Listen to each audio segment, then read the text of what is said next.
The Walking Dead by Telltale Games is a story-driven game where your choices matter the most.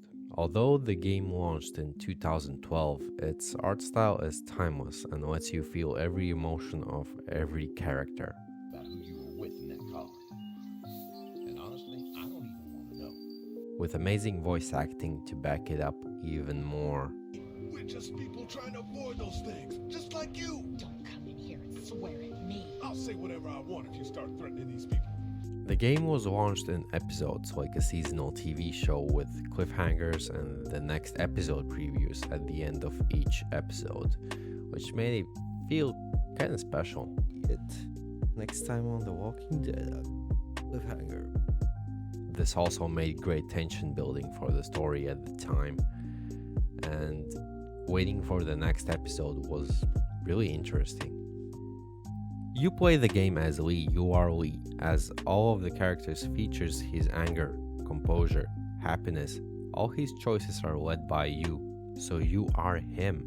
You choose on whose side he is, you choose who he becomes, you choose who he trusts. This makes everyone much more involved in every choice and much more connected to the game and its other characters. By growing from a simple helping hand to a little girl, Before it gets dark. Yeah, it's not safe at night. to becoming the voice of reason to many. He's got a wife and son to look out for. And they're safest in a big group. And the go-to person for everyone. I think we Just all stop. use a little time to rest up and gather our thoughts, Kitty. At least until those walkers outside wander off and Old Meat's feeling better. You best feel better quick. I ain't gonna wait around here too long. This gives perfect growth to the character and you yourself, as you are the main character. The sidecast is also amazing, ranging from trustworthy best friends You've got that ride to make it if you want it. to possible lovers. People are What I weird. wanted to say then. was, I've been thinking a lot about you. To crazy liars, control freaks, and more. The game will make you doubt every and anyone who you meet, with your choices being weighed in for who actually trusts and who will doubt and let you down. Your every dialogue option can be the one to make or break a connection between someone, making mundane conversations matter and you involved throughout the game. And this is what separates The Walking Dead from other games. Every single dialogue option will impact the story and how the other characters will react to you. You are the main character, and you make who will trust you and who won't trust you. So, what's the gameplay? Well, I played the game on PC where it had no performance problems except for wanting to crash at the beginning of each episode, so my judgment comes from PC gameplay. And well, that would be the only letdown in this game. 75% of this game will be talking to other characters with cutscenes and yours truly, a lot of choice making, and these 75% are implemented very well. But the other 25% is a little messy. The PC keyboard mouse controls feel janky and unpolished with the emphasis on walking and the keyboard. So what's so janky about it? Mouse. Well, the mouse feels normal, with the only gripe being you never know where on the screen it will show up. So in moments after a cutscene, you spend an extra second searching for the cursor. Otherwise, it's okay. It's just annoying. Keyboard. The keyboard is not good. The walking feels janky with a lot of invisible walls. You never really know which way is forward. Is it from the camera perspective or from Lee's perspective? As for choice making, you need to switch to arrow keys, which is uncomfortable and makes it worse with some on-screen options being selected by scroll wheel, and that's even more confusing. So yeah, I don't really like the controls. So, no wonder that at the time this game made plenty of YouTubers cry and praise the crap out of the game.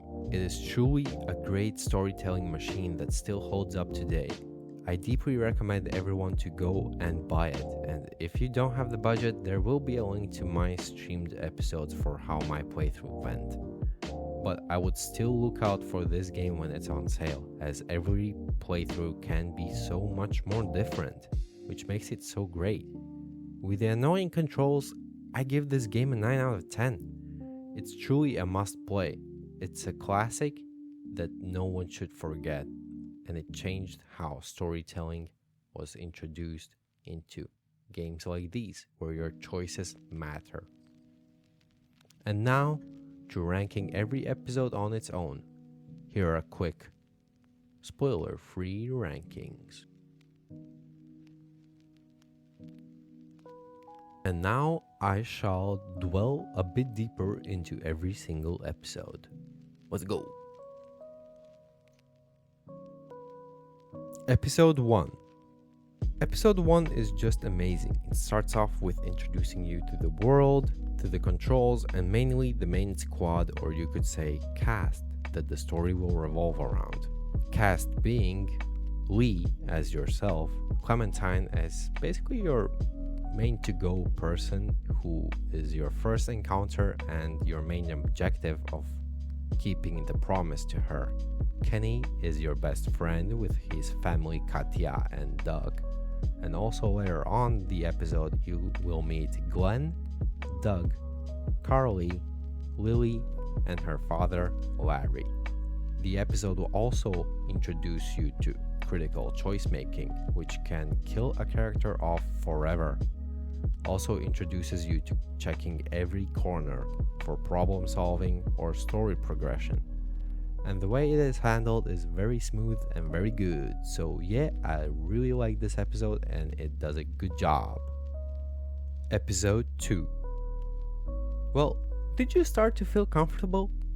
Don't, as episode 2 instantly makes you do even harder choices, from chopping off a leg to who to feed, who to trust, and mainly on whose side to be. The game also introduces you to a few more characters. For example, Mark is introduced at the beginning of the episode, being quite friendly. Ben and his high school squad being saved by you and Mark. And also you're introduced to a whole new family, Andrew, Danny, and Brenda, who will be the main plot of this episode. Here's Lee. He's from Macon. A couple of our own farmhands were from Macon. This episode also sets up the groundwork for the rest of the season, which makes it even more important. You have to play this. I love it and I don't want to spoil anything too more. All I can say is, well, this episode changes the whole game, man. Really, do play it. Episode 3. Episode 3 is the bonding episode and will dictate the relationship statuses for the final 2 episodes. Except the chaotic and episode 2-esque beginning. After that, it slows down drastically at the train part. You get a few more introductions, for example Charles, who is the homeless person and who you meet at the train, and also Krista and Omid, who will later on become really, really important personas. But otherwise, this episode lets you calm down after episode 2 and the beginning of this episode. Though in my point of view, this slowed down a little bit too much, but still a great bonding and lets you figure out who you like and who you don't like. Otherwise, this episode is really great. There's just not really that much happening after halfway through. So yeah, not gonna lie.